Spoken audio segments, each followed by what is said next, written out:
Let's go. Go. I think everybody's read in the papers and seen on the newspapers that plastic is polluting our oceans and affecting our maritime environment. You might have read that 80% of all the plastic comes from 10 rivers in the world. 8 of them in Asia, 2 of them in Africa.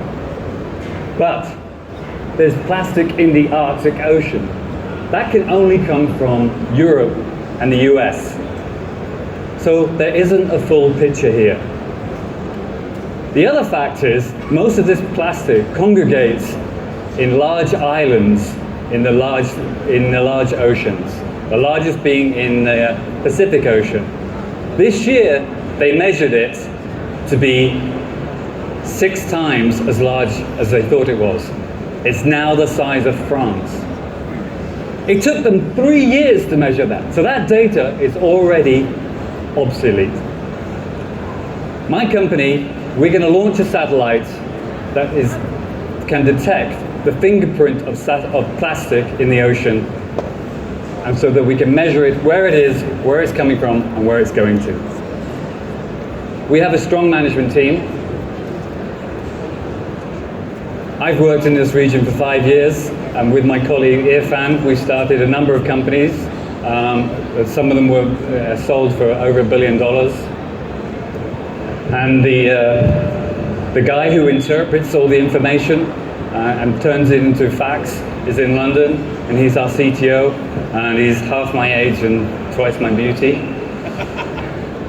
So, what is the current practice? The current practice is intermittent and slow.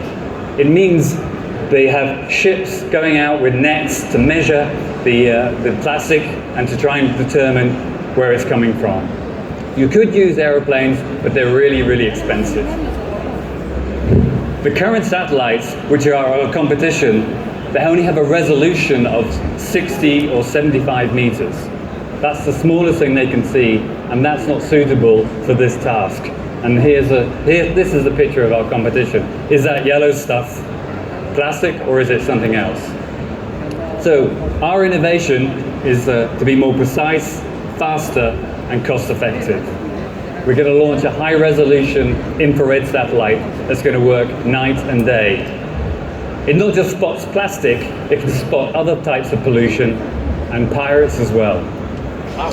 And it's dual use, not just environmental, but there's a commercial case behind here as well. We can spot the pattern of life, economic activity, and I'll speak a little bit more about that in a minute. So what's the size of this market?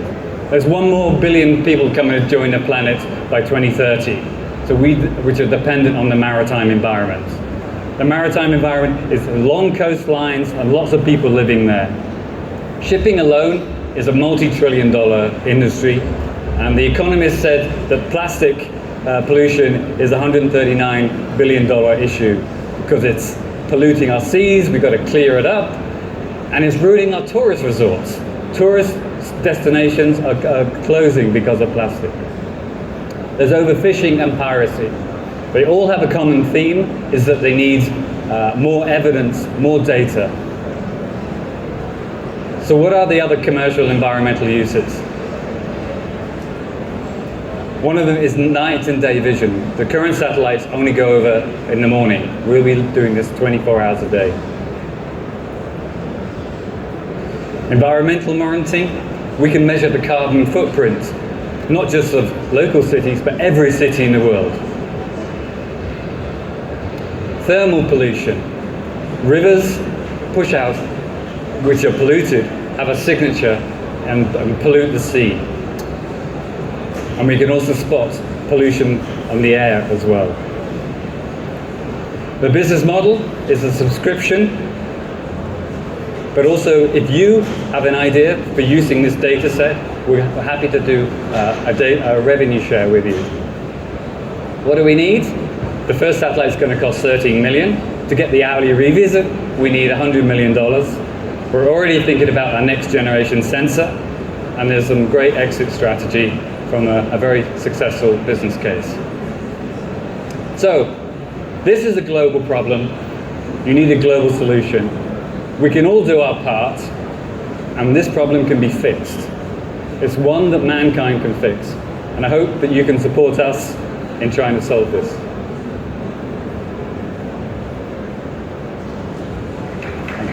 Give them a big round of applause. Satellite View. Great job. Esteemed judges, any questions? Anthony, awesome, something very close to my heart. But are you in the right competition? 30 million bucks.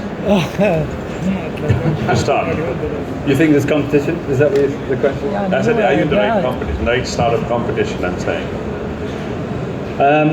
We don't think there's competition right now.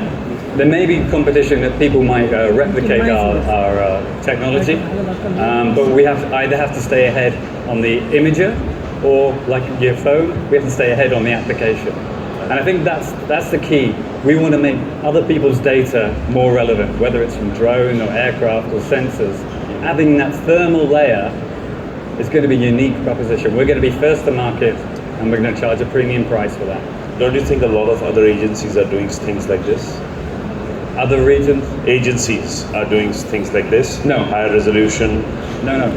So the science community are interested in agriculture, so that's why they use the 75-meter resolution. The other sector is the military, and that's all classified.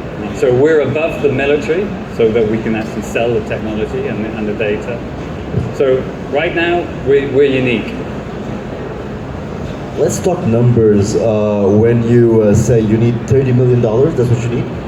So $13 million is the cost of one satellite. Okay. We're going to use some vendor financing. You're raising 100 million, right? If you want the hourly revisits, you need 100 million, because you're going to launch 7 satellites. What is the projection? When does the investor see the money back? So on that slide it said 6x in 5 years and 35% IRR. I'm not getting into the technical details, of course. I'm just taking your word for it. Of course, there's not many ways you can monetize on this. There's only a couple of options that you have. What is your monetization plan? Or how long does it take? If you start today, if you're funded today, when are you going to be able to actually put it up there, start making money on it? So we've already done the design of the camera, and we're actually test bedding the camera now. So we'll be launching in 18 months. In 18 months from now? Yeah. So you're still testing it today? Yes. So the camera is basically an aeronautical version, so we need to space harden it. And we know it works. We can show demonstration. Is there any other player in the same race? Sorry? Is there any other player in the same race today? No. Currently there's no one else doing that.